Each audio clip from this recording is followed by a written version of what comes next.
The alien fleet appeared over Mars without warning. It was fast, massive, and beautiful in a deadly way. Thousands of dark blue ships filled the orbit, shaped like spears, their engines glowing with cold green light. The Veltraxians had come to win, and they believed it would be easy. Commander Reltar stood on the bridge of his flagship, Vaxtal's Edge, looking down at the red planet below. His 6 glowing eyes moved quickly as he studied the human colony. Mars looked weak, quiet, small.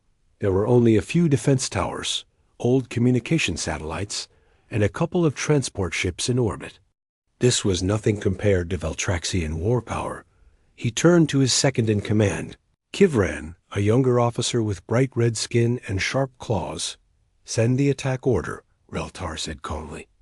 "Burn their colony to ash." Kivran pressed. A crystal panel.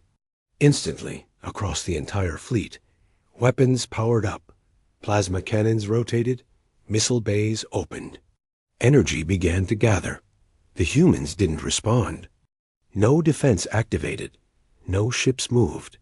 "Are they surrendering?" Kivran asked, confused. "Typical humans," Reltar said. "They are afraid." But just before the order to fire was confirmed, something strange happened. The power levels across the Veltraxian fleet began to drop. One by one, ships reported strange errors. Plasma charge failing, engine power falling to 30%, targeting systems offline. The entire bridge of Vaxtal's Edge went dark for 2 seconds. Just 2. When the lights came back on, every system had restarted in emergency mode. "What is this?" Reltar shouted. "Sabotage?" "No," Kivran whispered, his eyes wide. "It's external. Something is attacking us digitally." But there were no human ships nearby. No signals, no signs of hacking. Nothing. Suddenly, every screen across the fleet turned black. Then, a single message appeared. "You've made your last mistake." A human voice. Calm, cold, male. Reltar froze.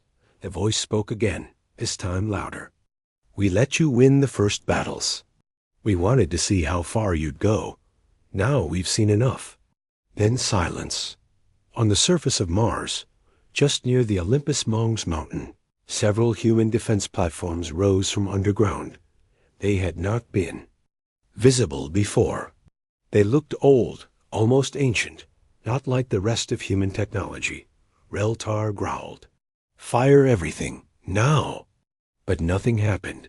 His own flagship refused to launch missiles. His weapons refused to lock on. A strange red symbol appeared on every screen. A circle, with an eye inside it. The humans had taken control.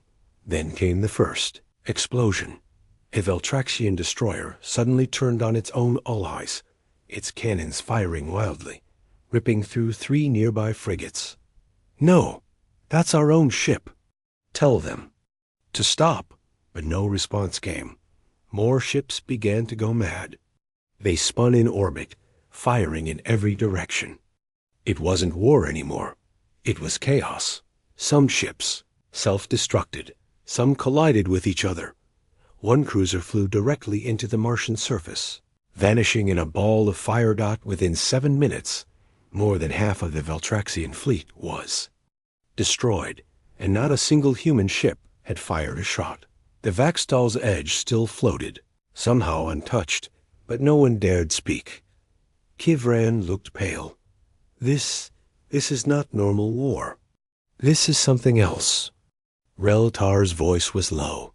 "We were never told humans had this kind of power." He turned to the comms officer. "Any contact with Homeworld?" "No, Commander. The gates are jammed. We can't even leave the system." Reltar's mind raced. This wasn't about Mars.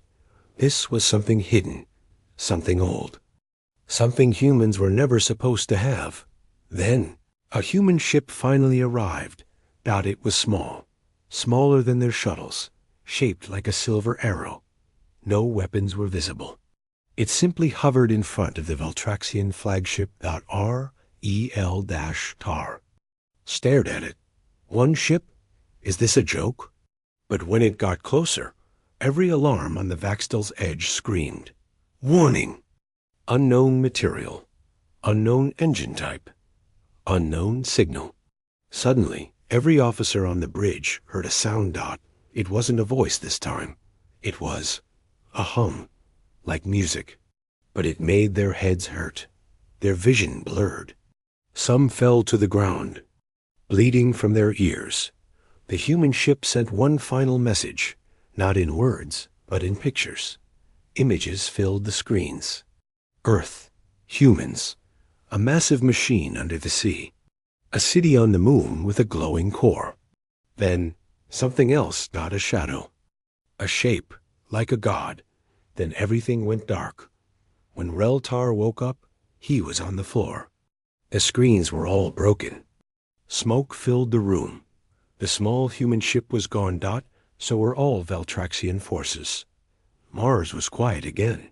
But now, it wasn't fear that Reltar felt. It was something worse. It was the feeling that they had started. Something they could never stop. He stood slowly and looked at the remains of his fleet from the window. Where once there had been thousands of ships, now maybe 10 survived. They drifted like broken toys in orbit, powerless. We have to go home, Kivran said in a weak voice. We must tell the council. No, Reltar said. We don't go home. We hide. We vanish. Let others make the next move. Let someone else wake the monster again. And then, from deep below the surface of Mars, something blinked. A signal, old, coded, and powerful. It spread out into space. Heading toward Earth, the humans were not just reacting, they were preparing. A week later, on a quiet moon far from any main galactic route, a council of alien leaders met in secret. A recording of the Mars defeat played on a loop. Silence filled. The room. Finally, one elder spoke. We all agreed. Humans were beatable, predictable, contained. Another shook his head. Clearly, we were wrong. They hid their true strength, a third said. They played the victim, all this time. They were building something. Then came the message. Not from humans, but from an ancient database last accessed millennia ago. A warning, written in an extinct language, auto-translated by the AI. Do not wake the ones who remember. The message pulsed once, and then self-deleted. The room went quiet again, and every species who had voted for war with Earth began planning how to survive instead. Far away, back on Earth, deep inside a cold mountain bunker, a human general watched the Mars incident replay on a black screen. He didn't smile. He didn't speak. He simply pressed one button labeled Phase 2, and beneath Earth's oceans, giant machines began to rise. The Martian sky was red and quiet. After the Veltraxian defeat, no ships entered the system. No signals. No scouts. Just silence. The orbit remained filled with floating debris from the destroyed alien fleet. A few shattered ships still drifted above, lifeless and cracked open like old metal bones. But on the ground, near the base of Olympus Mons, the tallest mountain in the solar system, something had awakened. A small human science outpost sat. There. It was called Station Aegis. Most people believed it was a simple research base for soil studies and weather monitoring, but that was a lie. The outpost was built to watch the mountain. Not study it. Watch it, because something was buried deep under the ancient volcano. Something that had been locked away for thousands of years. Long before humans even reached Mars. Inside the outpost, Dr. Alara Miles stood in front of a blinking console. Her hands trembled slightly as she stared at the data stream. She had been a part of the Mars Watch team for 10 years, and in all that time, Olympus Mons had been silent. Until now. Repeat that, she said softly. The AI system responded in a calm. Male voice. Seismic activity detected. Energy pulse increasing. Vault pressure building. Alara's heart raced. Vault? You mean Layer 9? Confirmed. Layer 9 integrity at 68%. Unknown signal leaking from depth. She pressed a button on her wrist pad. Station command, this is Dr. Miles. We have a breach forming under Olympus Mons. I need lockdown protocols now. But no one responded. Communication system buzzed with static dot. She tried. Again, dot still silence dot. Then came the whisper dot. It wasn't from the COMS dot. It wasn't from the A dot. It came from the walls. Do not climb the mountain. Alara froze. The sound was soft and wrong. Like someone speaking from underwater. But it was in English. Old Earth English. Not Martian slang or code. She turned slowly, scanning the room. The whisper came again, this time clearer. Do not climb. It remembers. She backed away from the console, shaking. Then suddenly, all power in the outpost went out. Total blackout. For a few seconds, nothing moved. Then emergency red lights blinked on. The AI's voice returned, but it sounded different, slower, deeper. Alara, it said. Something is climbing up. What? From below. Entity rising 1.3 kilometers away. The ground beneath her feet trembled. A soft rumble rolled through the floor. Dust fell from the ceiling. A distant metallic echo came from the deep chambers of Olympus Mons, like a great door creaking open. Alara ran toward the secure lift and grabbed her oxygen mask. She hit the emergency ascent, rising toward the surface dot as she reached the top. Level. The hatch doors refused to open. And the whisper returned, this time from the speaker in the lift. They built this tomb not for protection, but for warning. Her blood ran cold. Suddenly, the doors burst open. Blinding sunlight poured in, and standing outside was a man, or something that looked like one. He was tall, pale, with silver eyes and no helmet. His skin shimmered slightly, like metal under. Skin. He looked human, but not exactly.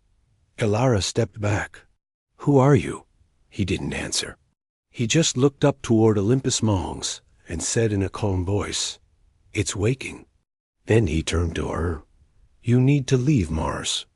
Before she could speak, a shockwave shook the ground. The mountain behind them groaned. Rocks slid down its sides. Steam erupted from hidden vents. Then the sky turned dark, not with clouds, but with shadows. The ancient vault under Olympus Mons was opening. Hours later, the Earth Command finally received a signal, but it wasn't from ELARA dot. It came from the Veltraxian Deep Space Spy Array. The Alien Council had sent a stealth drone back to Mars after their defeat. It was small, undetectable, meant only to observe. What it captured caused panic across every major alien world. A massive circular structure, made of stone and strange metals, was rising out of Olympus Mons. Its sides glowed with old symbols. At its center, a figure stood, one the galaxy had never seen before. A human?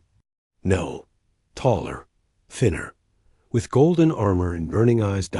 It looked up at the drone, raised one hand, and the drone simply vanished. No explosion. No impact.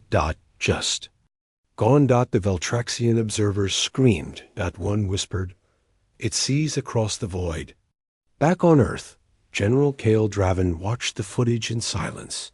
He stood alone in a cold, underground room deep beneath the Andes Mountains. Around him were dozens of black screens. Only one was active, showing the moment the vault opened.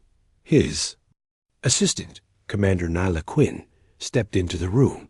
Sir, Olympus Mons has activated Phase Sigma. Cale didn't speak. Should we respond? Still silence.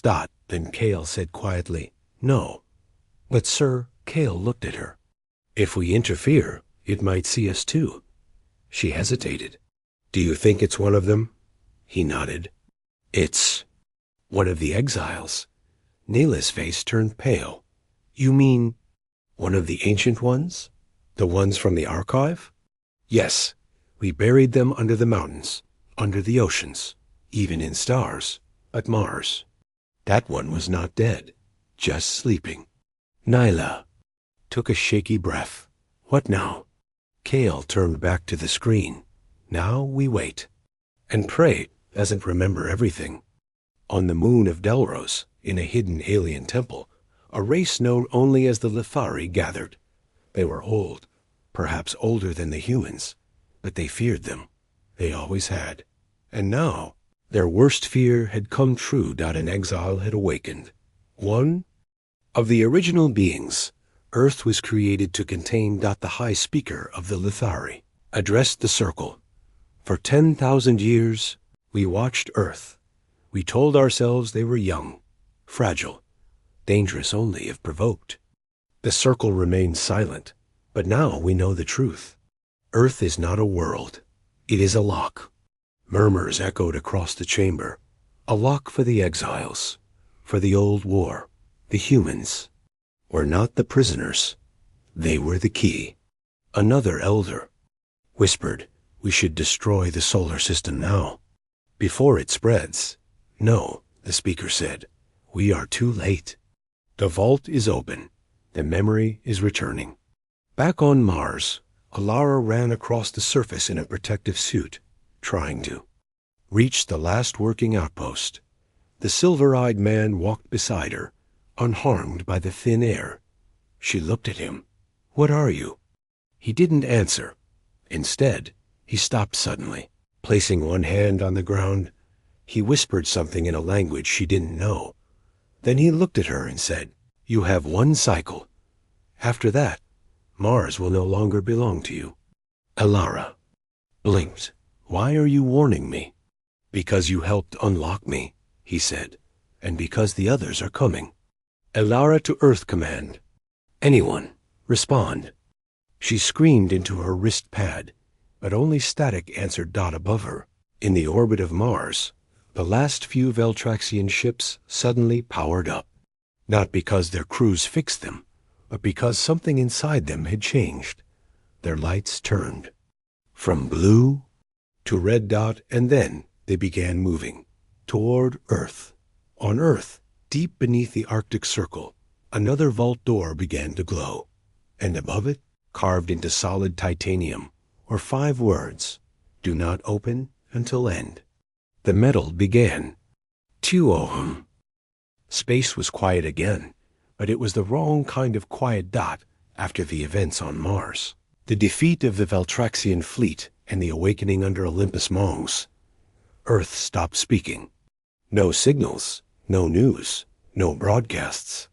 Even their trade routes went dark. At first, the galaxy thought they were afraid, hiding, but something felt different. At a massive alien spaceport on the edge of the Helion Nebula, ships from a dozen species gathered. Captains talked in hushed voices about the Mars incident, the unknown ship that destroyed a fleet without firing, the whispers about exiles waking.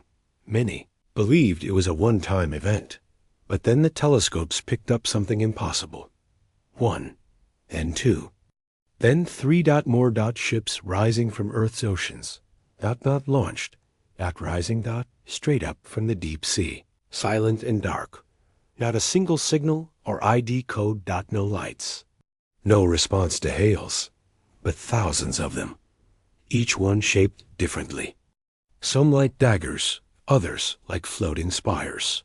Their surfaces shimmered with materials no scanner could identify.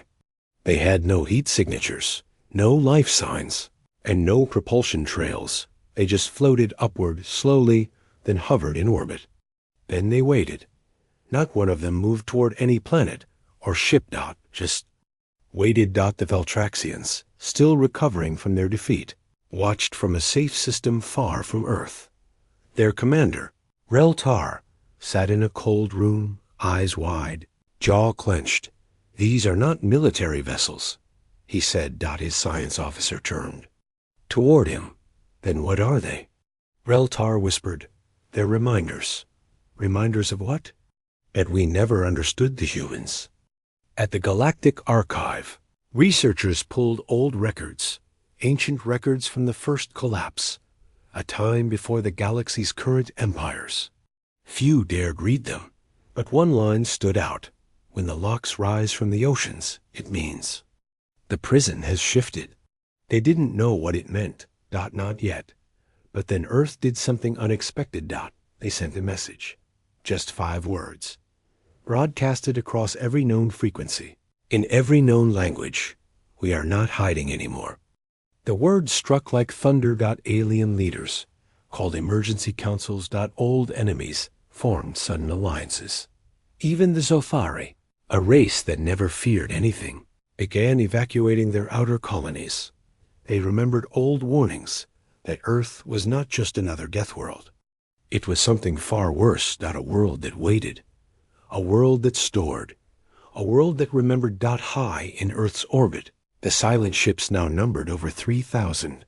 Some were small, the size of old fighter jets. Others were city-sized. And one ship was bigger than the moon's shadow. No one knew who controlled them. No one saw crews. No human leaders gave speeches. But the fear was real. The Veltraxians sent a stealth drone near Earth. It got within 100 kilometers before vanishing. No weapon fired. No warning. It simply disappeared, as if it never existed. Then, one of the ships moved. Just one. It turned, not toward any alien world, but toward the void. Toward something far, far beyond the galaxy. The others followed. Within hours, thousands of these strange human vessels entered the void, the deep dark space no one dared travel. They used no warp drives. They bent space itself. They moved between stars like light, skipping on water. An old Terran AI satellite recorded their passage. And that AI, sleeping for almost 500 years, woke up. Had activated an old protocol labeled Arc Return. And just before shutting down permanently, it transmitted one sentence to Earth Command. "The Armada has taken form. The Watchers are moving." Back in Earth's Defense Corps, deep under Antarctica, General Cale Draven watched the message arrive. Commander Nyla Quinn stood beside him.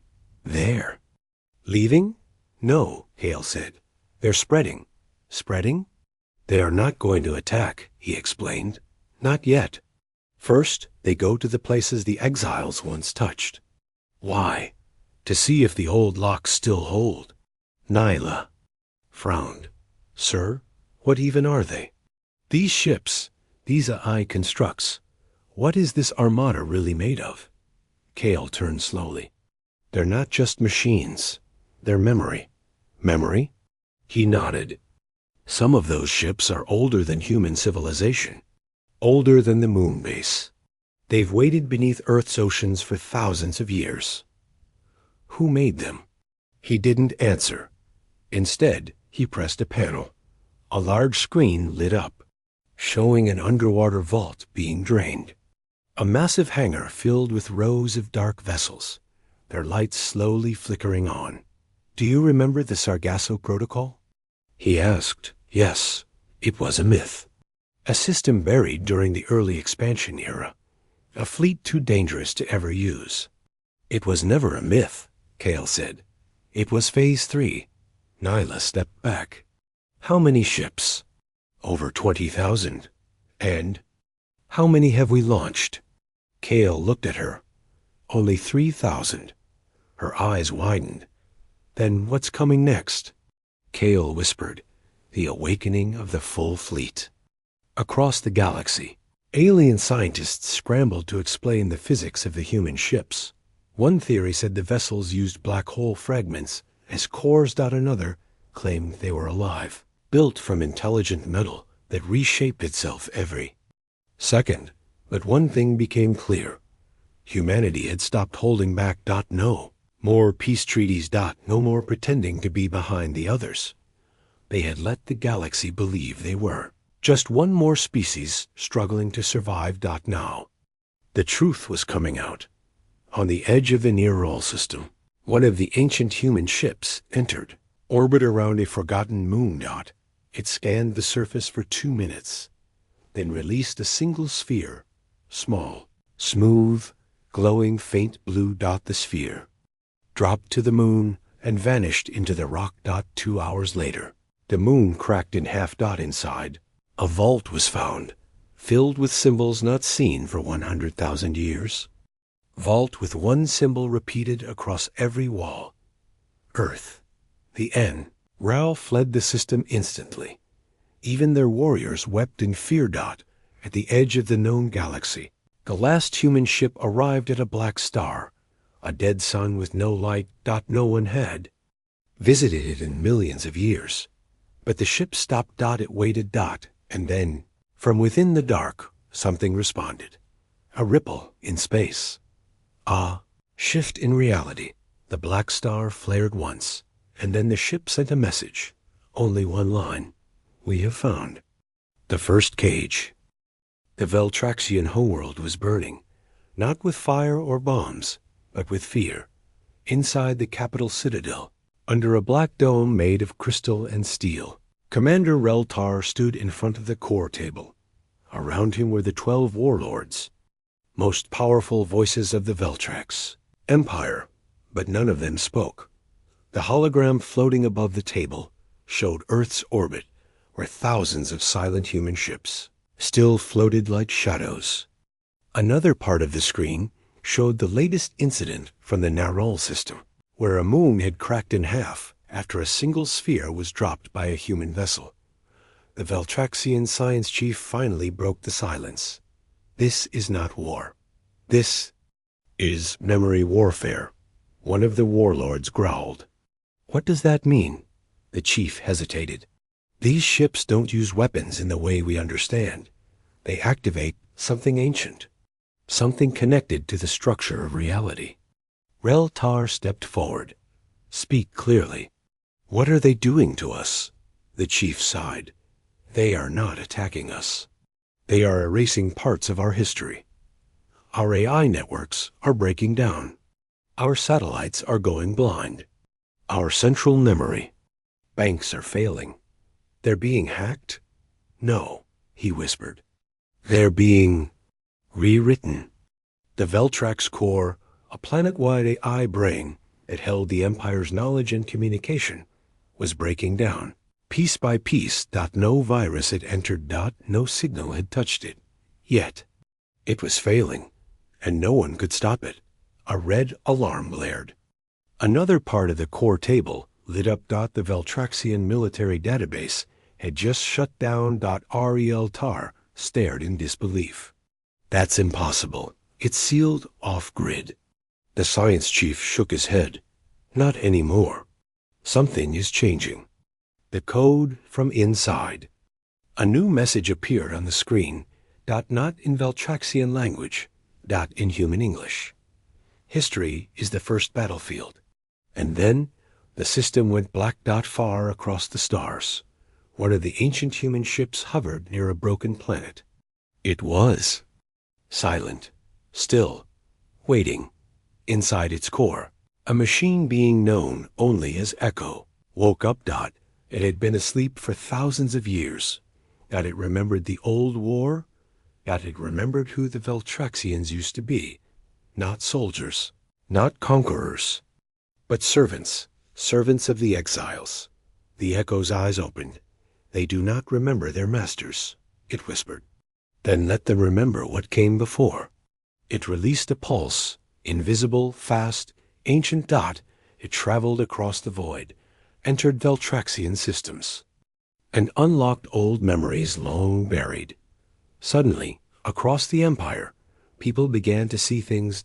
Not visions, not dreams. Memories. Children woke up screaming, seeing images of massive golden beings walking through fire.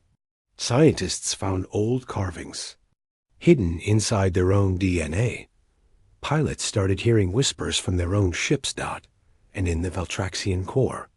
The oldest files opened themselves. A hidden section, sealed since before their rise to power, labeled Colon Project, Obedience. Inside were files showing how the Veltraxians were once modified, not by nature, but by force. Changed by something ancient. Something from Earth. They had been created, shaped, and then set free. But not really free. Bound by a control system hidden inside the core itself. Now that system was failing. The Veltraxians were not afraid of war. But this was something worse. It was truth. Back in the core citadel, Reltar stood before the remaining warlords. Shut it down, he ordered. Destroy the core. Sever the link. And all AI systems. Go dark. The room erupted in chaos. That will collapse our empire. Our fleets need the core to move. Our colonies will fall apart. Reltar slammed his fist on the table. They already are. Another red alert appeared. Core leak detected. Then another. Civil database compromised. And then warlord personal memories accessed. The warlords stared at each other. What does that mean? One of them whispered. Then came the voice. Soft, ancient, human. Do you want to see who you used to be? All lights went out. When they returned, each warlord saw their own face, not as they were, but as they once were, servants, subjects, test creatures. One warlord fell to the floor. Screaming, another shot himself. The truth was too much. The core was collapsing, not just systems, but identity. The Veltraxians didn't know who they were anymore, and the humans weren't firing a single shot. Back on Earth, in the deep vaults, under the Andes, General Kale Draven stood with Commander Nyla as they watched everything unfold. They're falling apart, Nyla said, almost in shock. We didn't even attack. Kale nodded. That was the plan. This is psychological. Warfare on a level we've never seen. Kale whispered, No, it's something older. What do you mean? He turned to her. Humans didn't invent this strategy. We inherited it. From who? He pointed to the deepest level of the vault, sealed behind 20 gates. From the ones we buried. Meanwhile, the exile from Mars, the silver-eyed being Ilara had met, walked alone across a quiet Martian plain. He stopped near an old outpost, now empty. He looked up. Another one of the silent human ships hovered above, scanning the surface. He raised his hand and whispered in a forgotten tongue. The ship responded, lowering slightly. And then, from its side, a compartment opened. Inside, floating without support, was a dark sphere, black as night, with a red circle glowing faintly at its center. The exile touched it, and far away, on Earth, alarms went off. Inside Earth's council chamber, an old man, the prime speaker, gasped, They've activated the eye. Nyla looked confused. What's the eye? Kale answered, It's not a weapon. Then what is it? He looked grim. It's a judge. Back in the Veltrax core, everything was falling. Lights, data, order, entire city systems shut down. Food stopped being delivered. Shields stopped working. Communication between cities dropped to zero. Panic swept across the empire, not because of war, but because no one knew what was real anymore. The people began to ask questions.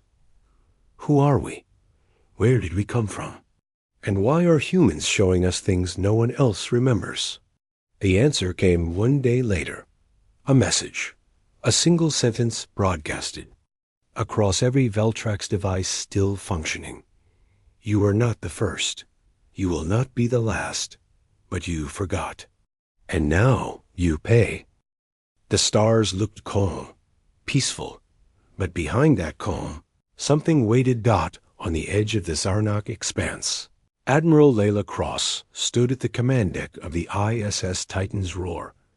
The human fleet had just won 3 consecutive victories. Enemy. Command ships were burning. Alien dreadnoughts were retreating. For the first time, it felt like Earth might actually win. But then, nothing. No distress signals. No enemy movements. No broadcasts. Only silence. Cross narrowed her eyes.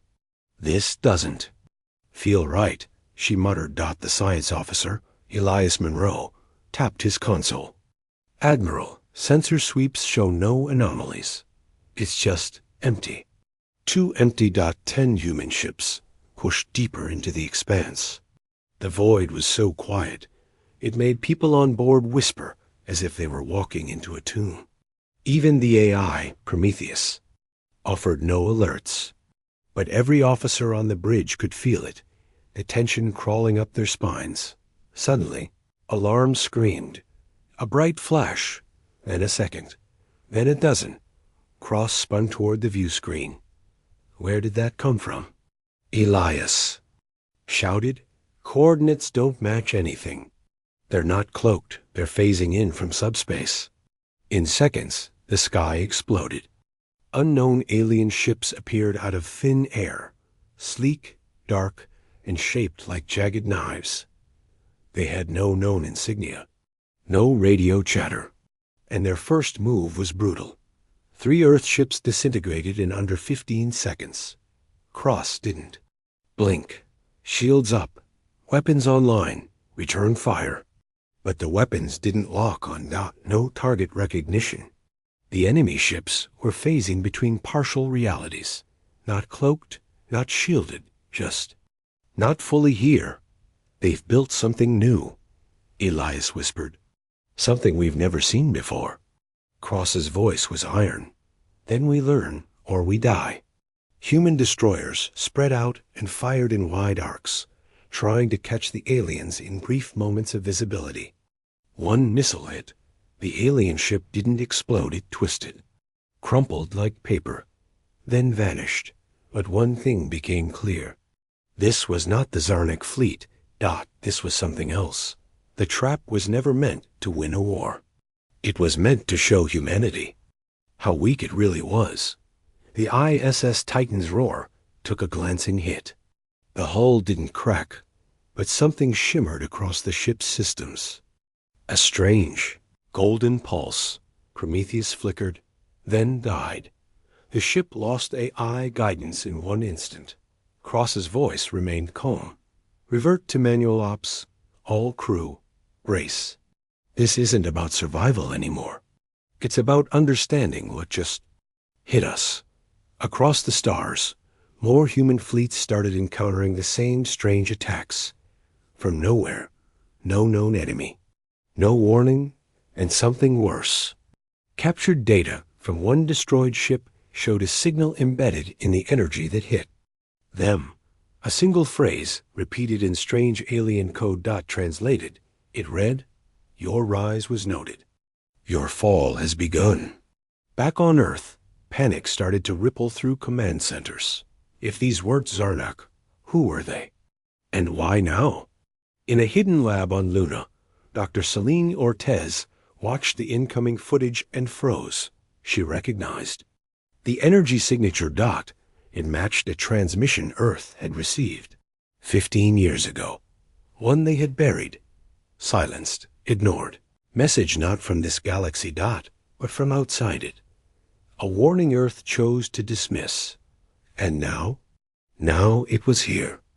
The sky above the alien world of Kylos 3 turned red. At first, the local defenders thought it was a natural weather shift, just another ion storm, common on this side of the galaxy.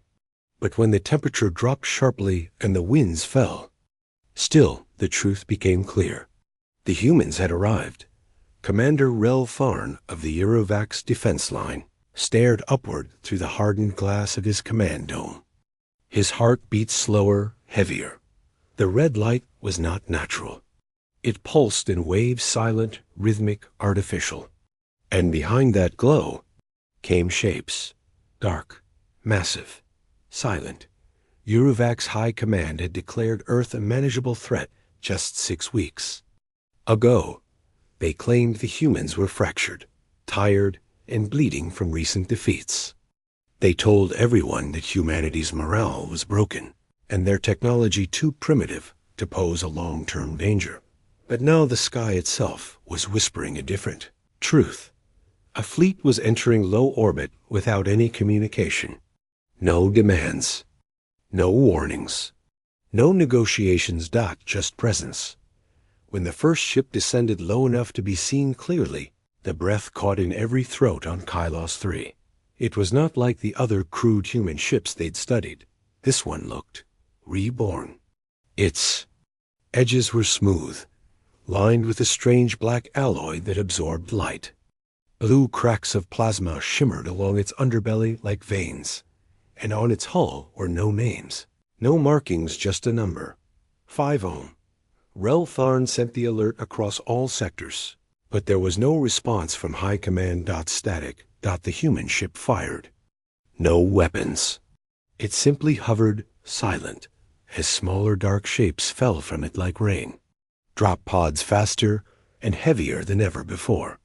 They landed in clusters, drilling into the surface with shockwaves strong enough to crack the crust beneath them.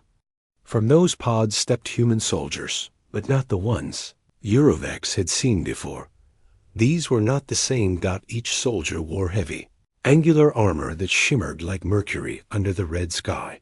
Their weapons were thick, soundless, and deadly. But it was their eyes that terrified the watchers. Glowing blue lenses that did not blink, did not show mercy, did not hesitate. On the southern ridge, Scout Vessel 11 opened fire. The shots hit the lead human soldier directly. The figure stumbled back, smoke rising from the chest plate. Then it stood up again. Unharmed. Lee Thorne felt his knees weaken. What is this? He whispered. The humans advanced. From orbit. The Omega fleet released sound wave pulses that disabled communication systems across half the continent. No orders could be sent. No reinforcements could be called. Even the planetary shield began to fail, its frequency disrupted by an algorithm the humans had clearly broken. A shield that took 50 years to design. Brought down in less than 10 minutes. The Eurovax tried to retreat underground, but the tunnels were already collapsing. The human AI nicknamed Glass Reaper was not just attacking with fire. It was rewriting local systems, corrupting code, even taking over enemy drones. Entire defense drones turned against their creators mid-battle, slaughtering Eurovax soldiers in seconds. Across the world, bases began sending the same 3-word message before going dark. They are evolving. By nightfall, the entire southern hemisphere of Kylos 3 was lost. No civilian or soldier who witnessed the landing ever left the planet again. And still, Earth sent no message, no demands, no political terms, just a broadcast played once, in all frequencies. We warned you, now we show you. In hidden corners of the galaxy, other species began to whisper. The humans were changing, and the sky would never look the same again. They called it Sector 9, a dark region filled with derelict moons, broken satellites, and asteroid debris. The Zarnathi believed it was abandoned space, no life, no threat, just floating garbage. But they were wrong. The 7th Zarnathi Expeditionary Fleet entered the region to cut off Earth's retreat. They thought humans were running. They thought they were weak. What they didn't know, what they couldn't even imagine, was that this sector wasn't a dead zone. It was bait. Admiral Vrokar sat confidently aboard the bridge of his flagship, the Zarkren Valiant. He peered at the void through the translucent hexaglass. Around him, over 50 Zarnathi warships floated in precise formation. They were proud, sharp, undefeated. He believed they had cornered Earth's last fleet. But as the minutes passed, and as the silence of the sector deepened, a strange feeling crept in. Where is the human fleet? Vrokar muttered. No trace of engine signatures, replied his second-in-command. "Scanners show no activity in 100,000 kilometers." That was the first warning sign. The second warning came too late, without a single human ship. In sight, the Zokran Valiant sensors began to jam. One by one, all ships in the fleet lost communications.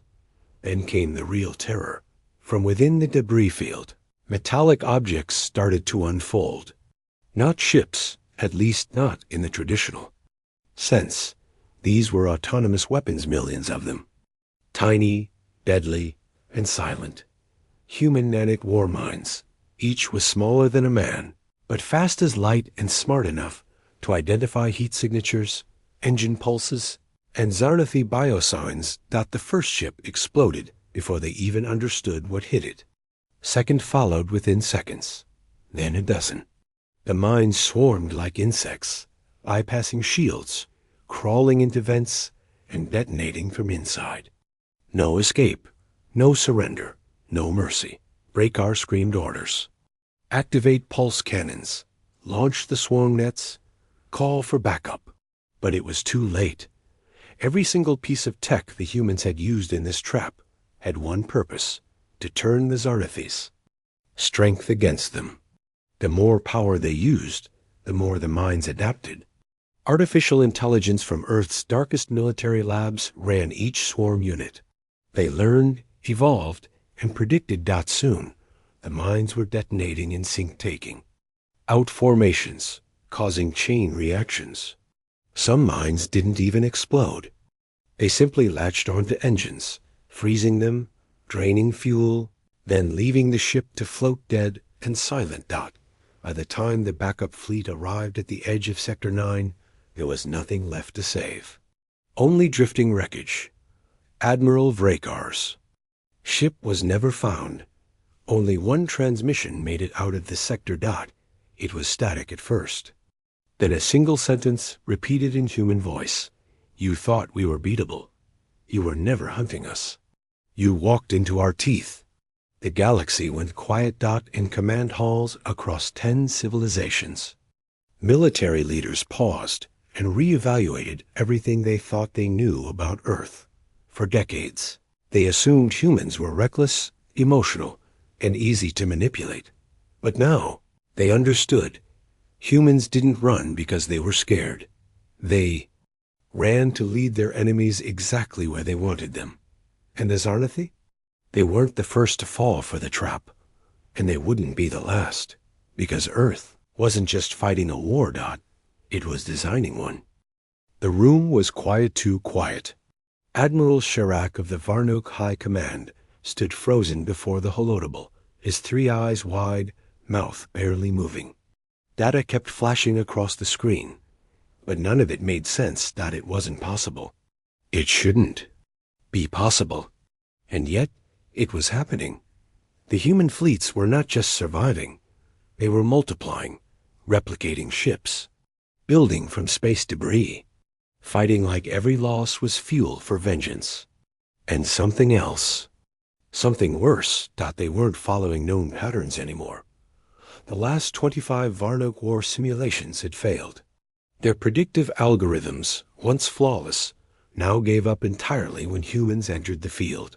The final projection flashed. Red, unpredictable, unknown, unstoppable. Sharak stepped back. "Shut it off," he whispered. "Shut all of it off." But it was too late. Across the command center, Varnok officers stared at screens filled with strange signals encrypted. Transmissions sent from human colonies the Varnok thought they had destroyed. But they weren't cries for help. They were warnings.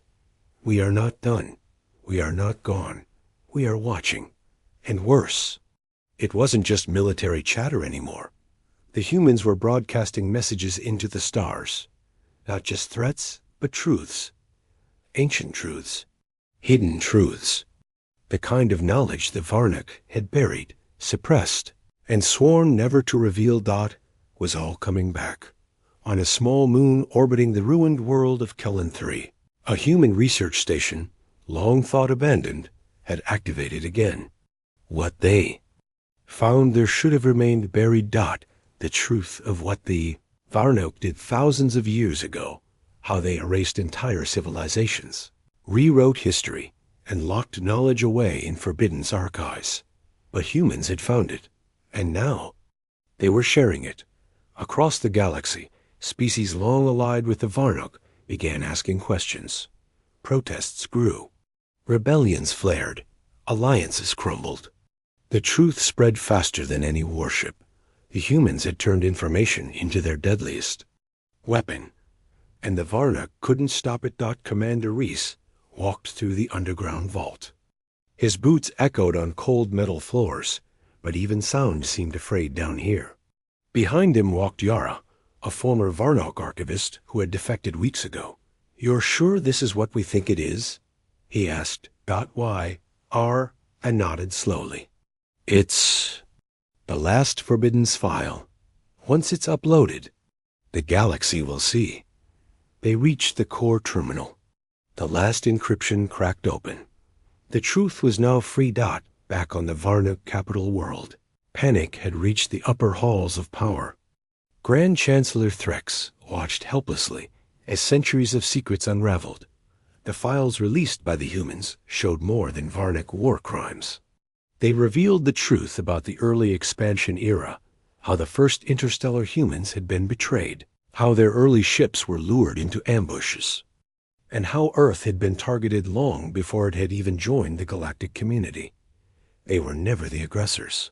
A Varnok council member whispered, "We made them this way." A silence fell. Then screams echoed from outside. Protests had reached the streets of the capital, all because of humans. In deep space, a new kind of human fleet moved. No longer just battleships now. Great arcs carried stories, files, histories, and proof. Some races welcomed them. Others tried to silence them. But the humans kept coming. The Varnok tried jamming the signals. They failed. They tried assassinating key human leaders. But the humans had become decentralized ideas, moved faster than bodies. The message had spread too far. "We know who you are." Those 4 words were now sprayed on Varnok walls, burned into hacked satellites, echoed in the minds of millions who had once trusted the high command. Everything was unraveling. General Mara Voss stood before the unified Earth Council. Behind her, dozens of alien ambassadors, once silent, now watching closely. "We will not end this war through destruction," she said. "That's not who we are. But we will end the lies, the fear, the control." One ambassador stood. A Tellurian, once allied with the Varnok. "You changed everything," he said. Mara didn't smile. "No, we just told the truth." In the ruins of the final Varnok stronghold, as the human ships descended with lights, not weapons, a single message broadcast across the stars. Humanity was never the enemy. But when you made us one, you created your own end. And that was how the galaxy changed forever. Not by force, not by fear, but by truth. The one thing they never thought humans would weaponize. The one thing they couldn't ever beat. The end.